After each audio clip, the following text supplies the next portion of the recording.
लोगों का जब तक ताउन न हो, लोग जब तक दिलचस्पी न लें, तब तक वो महफिल मुनक़िद तो होती रहती है।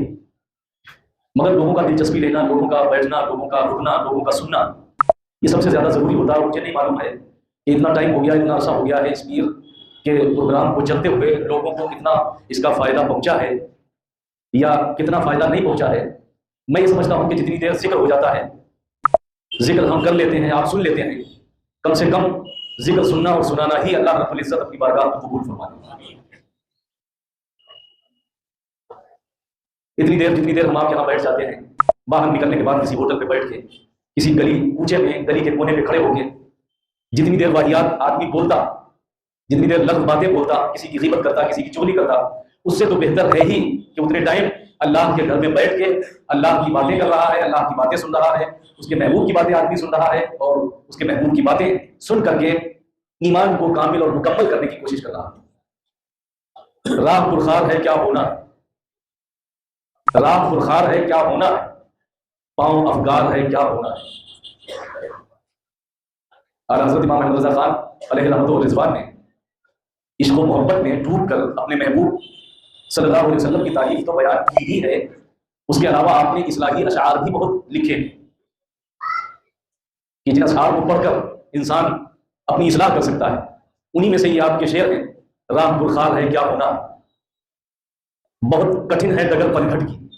ये जो दुनिया, ये जो ज़मीन है, इस ज़मीन पे जो हम चल रहे हैं और जिस टाइम में, जिस वक्त में हम अपनी ज़िंदगी जी रहे हैं, तो इस ज़िंदगी के जीने में जितने रास्ते हैं, कोई ऐसा रास्ता नहीं है जो रास्ता कांटों से भरा हुआ है।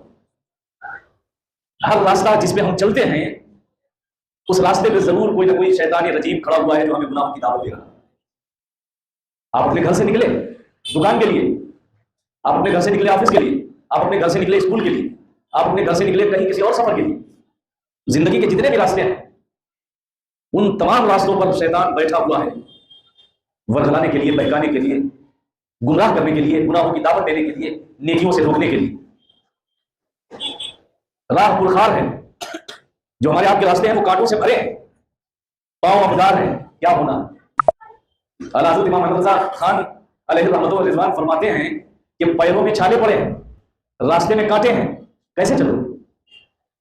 मुराद ये है कि गुनाहों के दलदल आंखों के सामने, गुनाहों के गड्ढे हर जगह आंखों के सामने, हर जगह अय्यारी मक्कारी सामने मुंह फैलाए खड़ी है, हर जगह गुनाह सामने खड़ा हुआ, कैसे बचोगे, किस तरह बच के पैगंबर इस्लाम सल्लल्लाहु अलैहि वसल्लम के सच्चे उम्मती बनो।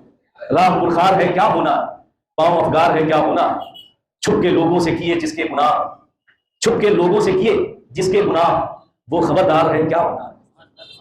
छुप के लोगों से किए जिसके गुनाह, कमरे में बैठ के गुनाह, गली कूचे में बैठ के गुनाह, तन्हाई में गुनाह। हम ये समझ रहे हैं कि हम कमरे के अंदर गुनाह कर रहे हैं, ना हमारे दोस्त जान रहे हैं, ना हमारे अहबाब जान रहे हैं, ना हमारे घर वाले जान रहे हैं, मगर हमेशा याद रखो, छुप के लोगों से किए जिसके गुनाह, वो खबरदार है क्या होना। वो अलीम खबीर, वो अलीम बिज़ाति सुदूर, जो सीनों के हालात जानता है, जो दिलों के राज जानता है, उससे तो कोई बात छुपी नहीं है, उससे कोई बात पोशीदा नहीं है। और इसी के ताल्लुक से मैं आगे हदीस पाक पढ़ूंगा कि उससे कोई बात पोशीदा नहीं है। पूरी अपनी लाइफ का हिसाब मैदान महशर में किस तरह देना पड़ेगा, वो हदीस पाक आपको सुनाऊंगा। रब तबारक व तआला फरमाता है, मा ग़र्रका बिरब्बिकल करीम, मा ग़र्रका बिरब्बिकल करीम। देखिए, रब और फिर करीम, अल्लाह तबारक व तआला की दो सिफतें यहाँ, एक रब और एक करीम। रब करीम हम आप बोलते हैं, आयत करीमा में देखें किस तरह से बंदों को परवरदिगार आलम बता रहा है, गुनाहों से दूर कर रहा है, अय्याशियों से दूर कर रहा है, गलतकारियों से दूर कर रहा है। ये फरमा के मा ग़र्रका, तुझे किस चीज ने धोखे में डाल रखा है। ऐ इंसान, तुझे किस चीज ने धोखे में डाल रखा है, किसे, बिरब्बिकल करीम, वह तेरा अल्लाह जो तुझे पालता भी है और तुझ पर करम भी फरमाता है। उस पालने वाले और करम करने वाले अल्लाह से तुझे किस चीज ने धोखे में डाल रखा है, किस चीज ने तुझे गाफिल कर रखा है। रब करीम से, रब ये अल्लाह तबारक व तआला की सिफत, जिसका माना सब जानते हैं, रब का माना पालने वाला। जब बच्चा मां के पेट में होता है तब भी अल्लाह रब्बुल आलमीन ही उसको पालता है। जब मां के पेट से बाहर आता है, दूध पीने का जमाना होता है, रब्बुल आलमीन ही उस बच्चे की परवरिश करवाता है। कौन है जो मां के सीने में दूध अता फरमाता है, वो दूध उस बच्चे की ग़िज़ा बनता है। वो चाहे तो उस दूध की जगह पानी निकाल दे, वो चाहे उस दूध की जगह कुछ भी निकाल दे, मगर वो दूध, वो ऐसी ग़िज़ा उस बच्चे के लिए निकालता है कि जिस ग़िज़ा को पीकर वो बच्चा जबरदस्त ताकतवर बनता है, अपने पैरों पे खड़ा होने वाला बनता है, उसके जिस्म में क़ुव्वत और तवानाई उसी दूध से आती है। वो दूध कौन पैदा करता है, वो दूध कौन बनाता है? वो अल्लाह रब्बुल आलमीन है, जिसे हम रब कहते हैं। तो वो फरमा रहा है इंसान से, क्या इंसान, मैं तुझे पालता भी हूं, मां के पेट से लेके कब्र तक, महल से लेके लहद तक तेरी पूरी परवरिश करता हूं, तेरे बच्चों की परवरिश करता हूं, पालता हूं, और परवरिश करने के साथ साथ तुझ पे करम भी करता हूं। भले तू नाफरमानी कर रहा हो, तुझ पे करम भी करता हूं कि नाफरमानी होने के बाद भी मैं तुझे खाने के लिए देता हूं, पहनने के लिए देता हूं, पीने के लिए देता हूं, तुझे सब कुछ देता हूं, मैं तुझ पे करम भी करता हूं, फिर तू मुझसे क्यों गाफिल है? मा गर्रका बिरब्बिकल करीम, रब्बे करीम से, जो पालने वाला है अल्लाह, जो करम करने वाला है अल्लाह, उस अल्लाह रब्बे करीम से तुझे किस चीज ने धोखे में डाल रखा? कौन रब्बे करीम? अल्लज़ी खलक़का, जिसने तुझे पैदा किया। वो इंसान को झिझोड़ रहा है उसकी पैदाइश से याद दिला के कि जब तू कुछ न था, एक नुत्फे की शक्ल में था, उस नुत्फे को मुद्गा किया, मुद्गे से गोश्त का लोथड़ा, फिर हड्डियां, फिर हड्डियों पे गोश्त चढ़ाया। ये किसने किया? ये अल्लाह रब्बुल आलमीन ने ही किया, मां के पेट के अंदर।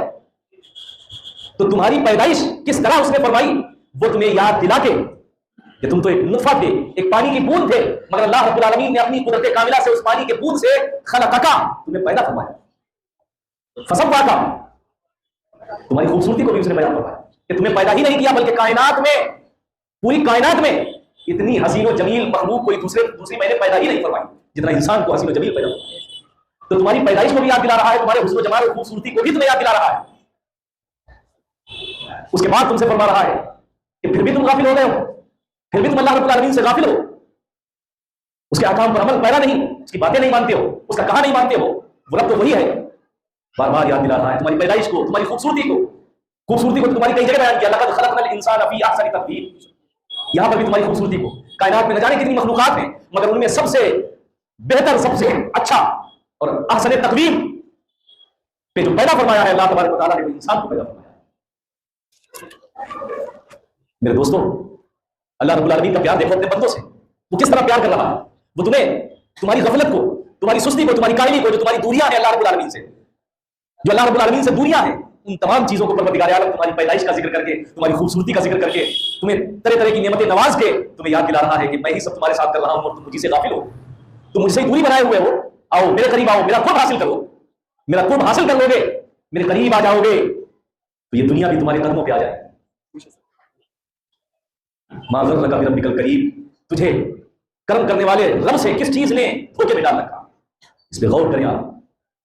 हदीस पाक सुने, अन अब्दुल्लाह इब्न मसऊद अन नबी सल्लल्लाहु अलैहि वसल्लम क़ाल ला तज़ूलु क़दमा इब्न आदम यौमल क़ियामति मिन इंदि रब्बिही हत्ता युसअला अन खमसिन अन उमरिही माज़ा अफ़नाहु व अन शबाबिही माज़ा अबलाहु व अन मालिही मिन ऐना इक्तसबहु व फ़ीमा अनफ़क़हु व माज़ा अमला फ़ीमा अलिमहु। सदक़ा रसूलुन नबीयुल करीम। हज़रत अब्दुल्लाह इब्न मसऊद रज़ियल्लाहु तआला अन्हु से हदीस पाक में फरमाते हैं कि पैगंबर इस्लाम सल्लल्लाहु अलैहि वसल्लम ने इरशाद फरमाया, क़यामत के दिन बंदा अपने रब के पास से उस वक्त तक नहीं हटेगा, क़यामत के दिन बंदा अपने रब के पास से उस वक्त तक नहीं हटेगा जब तक अल्लाह तबारक व तआला को 5 सवालों के जवाब नहीं दे देगा। उस वक्त तक परवरदिगार आलम उस बंदे को अपने सामने से हटने नहीं देगा जब तक वो बंदा 5 सवालों के जवाब न दे। वो 5 सवाल क्या है? जिन 5 सवालों को क़यामत के दिन अल्लाह रब्बुल आलमीन की बारगाह में जो 5 सवाल किए जाएंगे, वो 5 सवाल क्या हैं? अन उम्रिही, पहला सवाल उस बंदे से उसकी उम्र के बारे में किया जाएगा कि तूने अपनी उम्र कहां गंवाई, कहां लगाई। सोचे आप, उम्र का हिसाब देना। एक बुजुर्ग का वाकया मैंने पढ़ा है, बुजुर्ग अल्लाह वाले,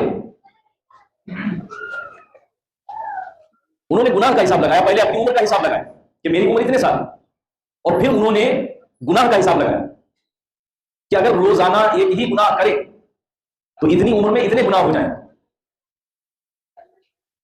उनका जोड़ना हुआ कि बेहोश होकर जमीन पे गिर जाते हैं। आप अंदाजा करें, बेहोश हो गए कि फिर रब को मुंह क्या दिखाएंगे? इतनी उम्र और इतनी उम्र में इतने गुनाह।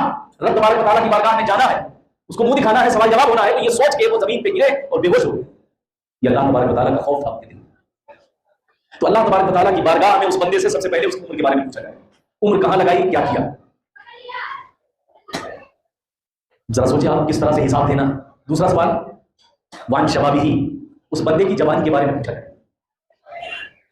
जवानी कहां खर्च की, किस तरह खर्च की। बड़े नसीब वाले, बड़े नसीबे वाले वो नौजवान बच्चे हैं हमारे जो नौजवानी के आलम में नमाजों की आदत डाले हुए हैं और गुनाहों से बचने की कोशिश कर रहे हैं। वो बहुत खुश नसीब है नौजवान। मेरी दुआ है कि अल्लाह तबारक व तआला उन नौजवानों को इसी कैफियत पर हमेशा कायम दायम रखे। वरना आज मामला तो यह है कि आदमी जब बूढ़ा हो जाता है, जब नहीं समझ में आता है, तो फिर मस्जिद देखना, मस्जिद जाना है, फिर अल्लाह करना है, ये गलत बात है। नौजवानी की इबादत, बचपन की इबादत, बचपन से लेकर नौजवानी की इबादत बड़ी कांटों पर होती है। मैंने अर्ज किया, नौजवानी का टाइम वो होता है कि एक तरफ नहीं, उस नौजवान के चारों तरफ शैतान लगे होते हैं। हर तरफ से उस नौजवान को शैतान घसीट कर उसे गुमराह करने की कोशिश करते हैं। उस टाइम में, उस वक्त में अगर वो नौजवान उन शैतानों के लात मार कर गुनाहों से दूर रहा, तो फिर इस जमीन पर उस नौजवान से बेहतर कोई इंसान नहीं। इस जमीन पर उस नौजवान से बेहतर कोई इंसान नहीं। नौजवानी में जबान भी फिसलती है। नौजवानी का वो टाइम होता है कि पैर भी फिसलते हैं, जबान भी फिसलती है, दिल भी फिसलता है, दिमाग भी फिसलता है। मगर उस टाइम जिसने कंट्रोल कर लिया वो खुशनसीब नौजवान है। तो अल्लाह तबारक व तआला की बारगाह में उस बंदे से वान शबाबिही, उस बंदे की जवानी के बारे में भी पूछा जाएगा कि जवानी कहां कैसे खर्च की। तीसरा सवाल, उस बंदे से उसके माल के बारे में भी पूछा जाएगा, कैसे कमाया, कहां खर्च किया। वान मालिही, उसके माल के बारे में भी पूछा जाएगा। मिन ऐना इक्तसबहु, कहां से ये माल लाए। तिजोरियों में भरा, बैंकों में भरा, यहां भरा, वहां भरा, कहां से माल लाए। मिन ऐना इक्तसबहु, कहां से ये माल लाए हो। और ये भी पूछा जाएगा, माल जब हिसाब दे दिया कि माल परवरदिगार आलम यहां से लाए, यहां से कमाया, इतना कमाया, ऐसे कमाया, फिर वो पूछेगा फीमा अनफकहु, खर्च कहां कहां किया। अब अगर अय्याशियों में खर्च किया होगा तो बताना पड़ेगा, ओए होटलों में खर्च किया होगा बताना पड़ेगा, शराब खानों में खर्च किया होगा बताना पड़ेगा, अय्याशी और गलत जगहों में खर्च किया होगा बताना पड़ेगा। माल कहां से आया ये भी बताना पड़ेगा, कैसे आया, कैसे कमाया ये भी बताना पड़ेगा, और कहां खर्च किया ये भी बताना पड़ेगा। ये 4 सवाल हो गए। पांचवा सवाल पढ़े लिखे लोगों के बारे में, हम जैसे लोगों के बारे में यार दुनियावी तालीमात हासिल किए हुए, जो भी पढ़े लिखे लोग हैं, चाहे दीनी तालीम वाले हो, चाहे दुनियावी तालीम कोई सी भी हो, वो कभी गलत रास्ते पे नहीं डालती है। माज़ा अमला फीमा अलिमहु, पांचवा सवाल होगा कि जो तुम्हारे पास इल्म था उस इल्म के मुताबिक अमल हुआ या नहीं हुआ। जो भी तुम्हें इल्म था, जिस चीज के बारे में भी तुम्हें मालूमात थी, तुम आलिम थे, तुम हाफिज थे, तुम कारी थे, तुम पीर साहब थे, तुम फकीर साहब थे, जिसके पास जैसा इल्म होगा बख्शा कोई नहीं जाएगा। सवाल सबसे होगा, आलिम से भी होगा वहां सवाल, हाफिज से भी होगा, कारी से भी होगा, पीरों से भी होगा। पीर भी बचने वाले नहीं है, पीरों से भी होगा, फकीरों से भी होगा, सबसे होगा वहां कि जितना तुम्हें मालूम, जो तुम्हारे पास इल्म था, आया उस इल्म के मुताबिक तुम्हारा अमल है या नहीं है, तुमने अपने इल्म के मुताबिक अमल किया कि नहीं किया। अब अगर मैंने अपने इल्म के मुताबिक अमल किया है तो जवाब दे दूंगा, वरना शर्मिंदगी और नदामत की सिवा कुछ नहीं। तुम्हें मालूम था, तुम्हारे पास इल्म था, झूठ बोलना पाप है, गुनाह है, तुमने अपने इस इल्म के मुताबिक झूठ क्यों बोला। तुम्हें मालूम था कि सूद लेना देना गुनाह है, तुम्हें इस बात का इल्म था, फिर भी तुमने इस इल्म के मुताबिक सूद लिया किया। तुम्हें इस बात का इल्म था कि जुआ शराब गलत है, फिर भी तुमने जुआ शराब किया। तो जो तुम्हारे पास इल्म था उस इल्म के मुताबिक अमल किया नहीं किया, इसका भी सवाल अल्लाह रब्बुल आलमीन की बारगाह में उस बंदे से होगा। ये 5 सवालात जब वो बंदा इन 5 सवालात के जवाब दे देगा, तब अल्लाह तबारक व तआला अपने सामने से उस बंदे को हटाएगा। फिर जैसे जवाब होंगे अल्लाह तबारक व तआला वैसा ही फैसला फरमाएगा। ऐ लोगों, मैं आखिरी बात करके अपनी बात खत्म कर देना चाहता हूं। इस दुनिया में सिर्फ और सिर्फ अगर कोई साथी है तो वो नेकियां हैं, और नेकियां हासिल करने के बहुत से तरीके हैं, बहुत से रास्ते हैं। हाँ, हमारे साथ नेकियां ही होंगी, हमारा साथ नेकियों का ही होगा, और नेकियों के हासिल करने के बहुत से रास्ते, बहुत से तरीके हैं। हर छोटा बड़ा जानता है कि नेकी कैसे की जाए, नेकी किस तरह कमाई जाए। बस ये है कि उसका दिल गफलत से निकल जाए। जो उसका दिल गाफिल है, जो उसका ज़मीर सोया हुआ है, वो ज़मीर जाग जाए, उसके दिल से गफलत का पर्दा उठ जाए, तो यकीनन वो बंदा अल्लाह रब्बुल आलमीन की का कुर्ब हासिल कर सकता है और पैगंबर इस्लाम सल्लल्लाहु अलैहि वसल्लम का सच्चा पक्का आशिक बन सकता है। अल्लाह रब्बुल आलमीन की बारगाह में दुआ है परवरदिगार आलम हमें आपको सबको नेक और सालिह बनने की तौफीक अता फरमाए, और अल्लाह तबारक व तआला हम सबका ईमान पर खात्मा फरमाए। कलमा शरीफ पढ़ लीजिए, ला इलाहा इल्लल्लाह मुहम्मदुर रसूलुल्लाह सल्लल्लाहु अलैहि वसल्लम। या नबी